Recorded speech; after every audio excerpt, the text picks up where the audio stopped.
you have to understand that these kids, like their foreparents who came before them, are now deemed to be unqualified to be rulers and leaders, and you got to understand it's by design. If we don't wake up, then we are setting our children up. Hi, this is Bishop James Dixon at the Community of Faith Church in Houston, Texas, welcoming you to the Empowered by Faith broadcast. So excited to bring to you a message series this week entitled, Are You Woke? I'm telling you, it's going to bless your life. And by the way, thank you for praying with us and for supporting our ministry. The Community of Faith Church empowers people to become visible manifestations of the power of God in the presence of people. If you want to check us out, every Sunday at 10 o'clock a.m., our live worship is on Facebook. You can watch us this coming Sunday and tell your friends about it because it will certainly change your life. Our church is a church like none other. We make an impact every day in the lives of people in our community. In fact, right after this message, I'll be back with the word, Are You Woke? Watch this. I'll be back in a moment. These are perilous times for America. The social climate is impacted by racial injustice, a broken criminal justice system that unjustly punishes poor people and people of color. The ongoing story of police brutality against unarmed people has strained relationships between the community and law enforcement. And add to this, the voter suppression movement, where states like Texas are enacting laws that are designed to decrease black and brown voter participation. So, what does the church do in the midst of this kind of social turmoil? Well, the church should be doing what Bishop James Dixon and the Community of Faith is doing. We are leading the fight for justice, equality, and righteousness. I am glad to be a part of a church that doesn't remain silent when unarmed men and women are being killed by police. Everyone knows that Bishop Dixon is God's voice for social justice and for positive changes in our society. Some people talk it, Bishop Dixon walks it. Yes, the Community of Faith keeps proving that it's a battleship church, not a cruise ship. In addition to being an anointed preacher and pastor, Bishop Dixon is a real leader who serves to empower his community. So you see him in Austin at the Capitol, challenging lawmakers to pass laws to combat child sex trafficking. Bishop Dixon is there to fight against voter suppression. You see him standing with other leaders, speaking truth to power in behalf of the less fortunate. I am happy to partner with Bishop Dixon because I know he's not in it for himself. He's dedicated to the hard work of fighting for the people. That's why, my friends, you should partner with James Dixon Ministries. Praying and supporting James Dixon Ministries makes a much-needed difference. So go to jamesdixonministries.org to become a partner today. We thank God for your support. And if you're looking for a church, a real church, a battleship church, look no further. You found it. It's the Community of Faith, and we welcome you to your new church family. My subject today is, Are You Woke? Are You Woke? That's part one. This is a series, Are You Woke? And I'm blessed today to be surrounded by rich potential in the personalities of these youth who are seated here with me on the stage today. And I wish you could get to know each of them individually because each of them are loaded with what we call potential. And they represent, even though they don't fully understand it, they represent the future of their generation. They represent the future of their generation and the future of our culture, the future of our culture, the future of the church, the future of the church. And generations that are yet to be born will be dependent upon how they are prepared and developed right now. And I'm reminded of a statement that my dear friend and mentor made concerning myself years ago. Mr. Howard Jefferson, former president of the NAACP in Houston, a businessman and consummate activist. He's now on the national board of the NAACP. I never forget he sat down with me in an office. We were speaking with a superintendent of HISD at the time, addressing a challenge, an issue, and Pastor Dr. Bill Lawson was in that meeting with us. And as we discussed the problem, I didn't have a lot to say because I was in the presence of the Howard Jefferson and the Reverend Dr. Bill William Lawson. So I listened more than I talked. And near the conclusion of the conversation, the superintendent said these words. He said, well, Mr. Jefferson and Reverend Lawson, I've heard the issue, and let me look into it, and I will give you, Brother Howard, or you, Reverend Lawson, a call back to talk about how we move forward. And Howard Jefferson said, nope, you're not going to call me back. He said, you're going to call Reverend Dixon. He said, you're going to call Reverend Dixon. He said, because Reverend Lawson and I represent the past and the present. But Reverend Dixon represents the present and the future. It was a chill in the room. He said, so I want you call Reverend Dixon back. He is going to be prepared to lead the way forward. Reverend Lawson and myself, we've got his back, but call Reverend Dixon.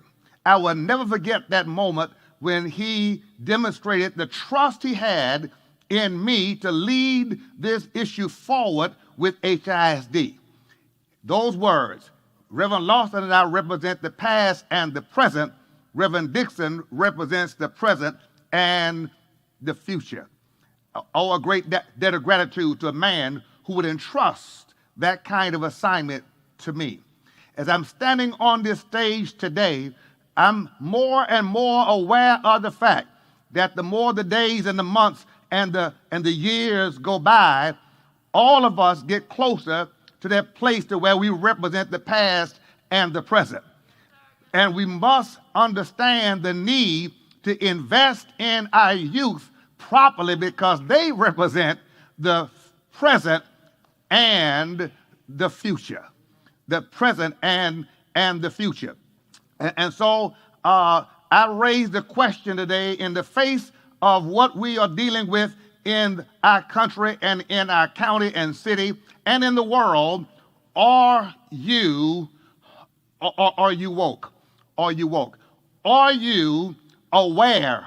Are you, what's your perception? Do you understand where we are? The passage I've read in 1 Chronicles chapter 12, verse 32, the men of Issachar understood the times, and they knew what Israel must do. In other words, they were woke. They were woke. And I want every parent in particular, and I want all of the youth who are listening to this message, and parents, be sure they listen to this message, because this is the time you gotta be woke. You gotta be woke. You gotta be woke. You've got to be politically and socially woke, spiritually woke. You've got to be aware. You've got to be alert. You've got to be engaged. You have to be woke. And I want to tell you, there are far too many people in our community who ain't woke yet. Right? And God has put it on my heart and on my spirit. It's an assignment from the Lord. I know it is, to help get our people woke and to get young and older and children and teenagers woke, because this is not a time to be asleep. This ain't a time to be detached. This is not a time to be disengaged. This is not a time to be gripped by the insignificant. This is not a time to be trapped with the trivial and in pursuit of the petty. This is the time you gotta be woke. You gotta be woke. You gotta be woke. When this passage says the men of Issachar, the tribe of Issachar, when you read 1 Chronicles chapter 12, you understand the setting of what's going on is they were in a time of transition in terms of leadership. It was a time of transition, and there were groups who had already thought about who the next leader or the king should be. Saul had died. King Saul, the first king of Israel, had died, and they were considering who should replace Saul. and David was in the wings and the one who was anointed. And there were some who understood David should be the next leader, but there were others who were looking for somebody more talented, a little bit older, that had this and that, but only a few people understood what we need is somebody anointed. And I want to say to you right now that what we need in times like these is somebody who is anointed. I need you to understand that what the times are calling for today is not the cutest, not the tallest, not the one with the longest hair, not the one with the prettiest, all that. But the times we're in, y'all, is going to require people who are anointed. Why is that? Well, let me give you several factors about the times we're in, because I'm here today and I need you to hear my heart with all I have. I wish I could just sit down with each of you one-on-one to just expose. I hope you've been blessed by this message entitled, Are You Woke? And it's going to wake you up even more when we come back in just a moment. But I want to encourage you to be sure and follow me on social media. All of my handles are right there on the screen. Facebook, Instagram, YouTube. Subscribe to my channel, because every day there's something out there that's going to inspire you, encourage you, and bless your life. And remember to join us this coming Sunday at 10 o'clock a.m. for our live morning worship service on Facebook Live. Just go to The Community of Faith. The music, the ministry of the Word of God, you'll be inspired, you'll be ignited and empowered. And thank you for sharing and for praying, because it takes people like you to partner with a ministry like this to make us even stronger. We thank God for you. Now let's go back to the Word. Well, let me give you several factors about the times we're in, because I'm here today and I need you to hear my heart with all I have. I wish I could just sit down with each of you one-on-one to just expose my heart. God has required me to listen to him. Let me say it to you again. God has required of me to listen to him. And in listening to God, he has given me an insight and foresight about the times we are in and what we must do. That might sound arrogant, that might sound whatever. I'm saying to you with all the humility I can muster, that for some reason, I don't claim any credit. I'm not saying I'm qualified. All I'm saying is I know God is speaking to my spirit.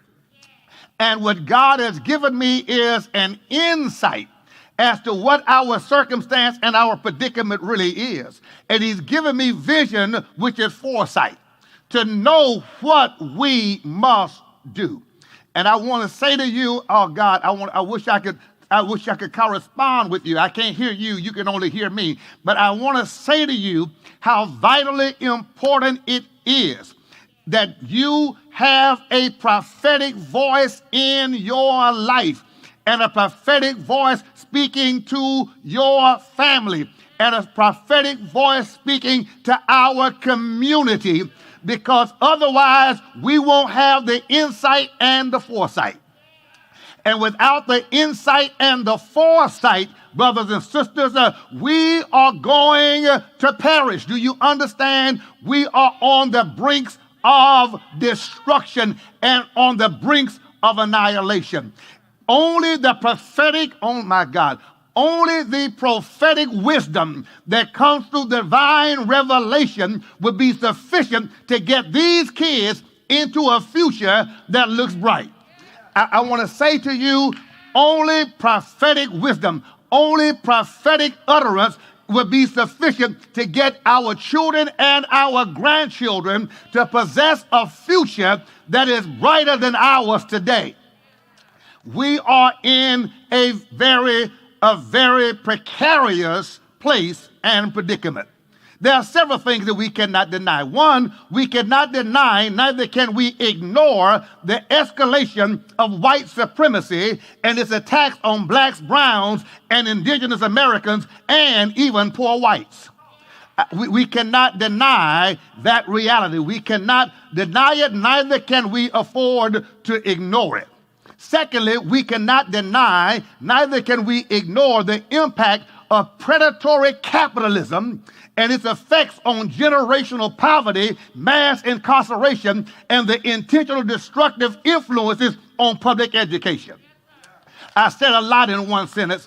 I'm saying to you that predatory capitalism is controlling public education. Predatory capitalism is controlling how many people and who stays in poverty.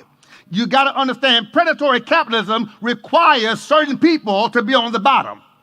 And the bottom keeps getting bigger while the few at the top keeps getting richer, which means that there are plans for this son, this daughter, this son, this son, this son, and this daughter to be on the bottom and not the top. Policies are being made right now. They are already in place to make sure that they get an average education. Because in the future and in the times that we're in now, average means to fail. And our parents and so many of us, even teachers, are still just teaching class like usual.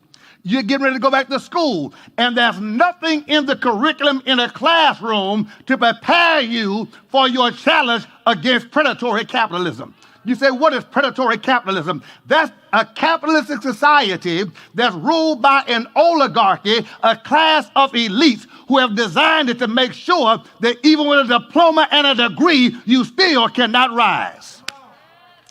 Oh, God, that's controlling banking policies, economic policies. That's controlling politics and government and laws to make sure that you never become a part of the ruling class.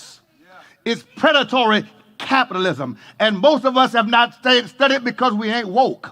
We ain't woke. We ain't woke. We cannot thirdly ignore, neither can we deny the realities of masterminded materialism, giant-sized militarism, and the licensing of racism. The enforcement of classism and sexism and the brutish expressions of xenophobia. What is that, Bishop? I'm saying to you that there are literally mastermind plans that are strategically designed to make sure that we are so consumed with materialism that we have nothing left for investment in that which has a future. In other words, you have to understand that it is by design, marketing, propaganda is designed to make sure that our culture, our community, and our youth are so consumed with buying depreciating goods and supporting industries that make the upper class richer while we get dressed up and stay poorer. I need you to understand that there's a masterminded scheme to make sure that you don't have anything at the bank, but you look good in the streets. It's masterminded materialism, and that's why they keep putting people in front of our children with all of the bling and who got drip. They got drip, but they can't control the economy. They got drip, but they don't own a bank. They got drip, but they can't open a franchise. They got drip. Are you hearing me? But they don't have what it takes to protect themselves, their families, their children. You have to understand it. You have to understand. It's called the masterminded materialism and giant-sized militarism. The militarization of America. We spend so much money building a bigger and bigger military. And it's not to protect you. It's to protect the interests of the oligarchy, the ruling class. It's to fight battles on foreign soils so that they can continue to increase their profits through oil and through minerals. And we don't understand that. The militarization of policing that took place and started about 10 years ago.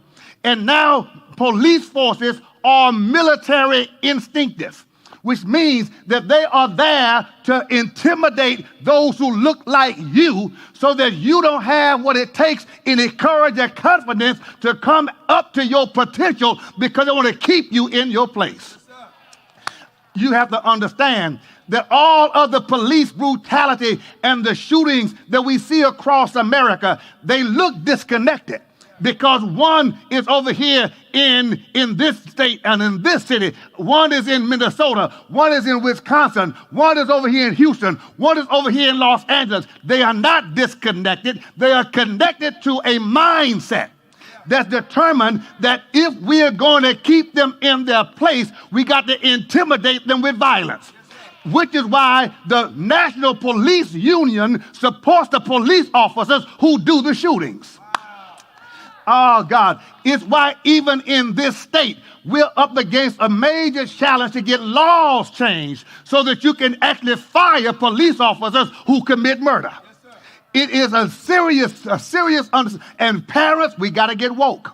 We got to get woke. We got to know how to teach our young men and young women how to protect themselves, how to defend themselves, how to conduct themselves, and how to participate in the legislative process necessary to get policies and laws changed. But most of us ain't woke. We ain't woke because we're not having the right conversations at the house. We're not woke because we're riding down the street with something else in our ear other than knowledge and information. We ain't woke because even in school, this is not the conversation. We ain't woke because even at church, we're not having the right conversation about the real forces of evil that threaten the well-being of our very own children who we say we love with all of our hearts. Fourthly, we cannot ignore, neither can we deny the reality of the tone of neo-fascism being sounded from the nation's top office and leadership. It's neo-fascism, and in law enforcement, it's in law enforcement, and it's also in conservative evangelical pulpits. Neo-fascism. You have to understand that what we see happening in America that's fueling the racial divide is the neo-fascists who are now promoting supremacy and superiority, that there is a ruling class of a certain bloodline who by DNA have more intelligence than the children sitting on this stage. You have to understand that these kids, like their foreparents who came before them, are now deemed to be unqualified to be rulers and leaders, and you got to understand it's by design. If we don't wake up, then we are setting our children up. I feel like a lone voice crying in the wilderness, but I need you to understand I made God a promise. I would speak loud and cry. I will cry loud and spare not. I will tell truth and speak truth to power if nobody listens, because God has given me an insight and a foresight. An insight and a foresight. And so we see even now, we cannot ignore, neither can we deny, the demand for unrestricted immorality by the extreme left. Unrestricted immorality. Yes, listen, I said it. Unrestricted immorality is the order of the day by the ruling class on the left, which means you can be what you want to be, do what you want to do, live like you want to live, because there are no definite rights and wrongs. Our problem is not just with the right wing. We got issues on the left wing. Because the left wing says you can have 5 women, 5 wives. You can have a marriage with your daughter. You can marry and have sex with your pets. You got to understand that we got now an issue where on the left wing they're telling parents you can determine your child's gender at birth. If you wanted to be a boy, you can call him a boy. You want to be a girl, you can call him a girl. That's on the left wing. How are these Christian children going to manage the gospel in an environment when there are no rights or wrongs? And when you're under pressure by the neo-fascists on the right, and then the extreme liberal on the left with no boundaries, how will you maintain your witness for Jesus Christ? How will you preach a gospel that says one man for one woman is a marriage? How will you stand for the rules of God in a society when the very laws will speak against it? This is where we're going, but we ain't woke. we ain't woke. We're still having church as usual. And it's a dangerous thing to keep on acting like everything is okay when it's like the frog in the kettle. The frog is comfortable while the water is cool, but the water is slowly heating up. And eventually the frog boils to death. And that's where the church has been. We sincerely hope you're enjoying the ministry of Bishop James Dixon. We also hope you appreciate the work we're doing to impact our community and the world. To keep up with Dr. Dixon and all we do, follow Bishop Dixon on all social media. Subscribe to his YouTube at Bishop James Dixon. Follow Bishop D on Facebook and Instagram. Stay connected and you'll be amazed at what we're doing to impact the world for Jesus. Stay connected and stay empowered by faith. Listen, we hate to cut the message. Tomorrow, tune in for more of it because all week the series is entitled, Are You Woke? Are You Woke? There's so many things facing the church, challenging us, so many adversarial forces. The church has to wake up to know what we should do in times like these. So tell your friends about it. Join us tomorrow morning for more Empowered by Faith. And don't forget to support us through your finances and through your prayers. And I know God will bless you for every seed that you sow into this ministry. You can text to give. That information is there. You can do it through our website, or you can simply decide to drop something in the mail. We appreciate your support. And remember, whatever you sow into the kingdom of God, that's a harvest that God will grow in your life. You can never outgive God because He's going to always beat your giving. Thank God for you. Join us tomorrow for more Empowered by Faith. We thank you for tuning in today. We're certain this end time message has been relatable, resourceful, and is refueling you to want to make changes in order to be a change agent for yourself, your family, your community, state, and yes, this nation. This is not it. There's more. To receive this message in its entirety, simply go to thecommunityoffaith.org, click on the e-giving prompt. Here you'll click on the donation button, and you'll find this message available as an MP3 or MP4. Or you may purchase by text, texting the word GIVE, that's GIVE, to 713-338-9011. Select this message and format preferences. Both are secure ways to obtain this message today.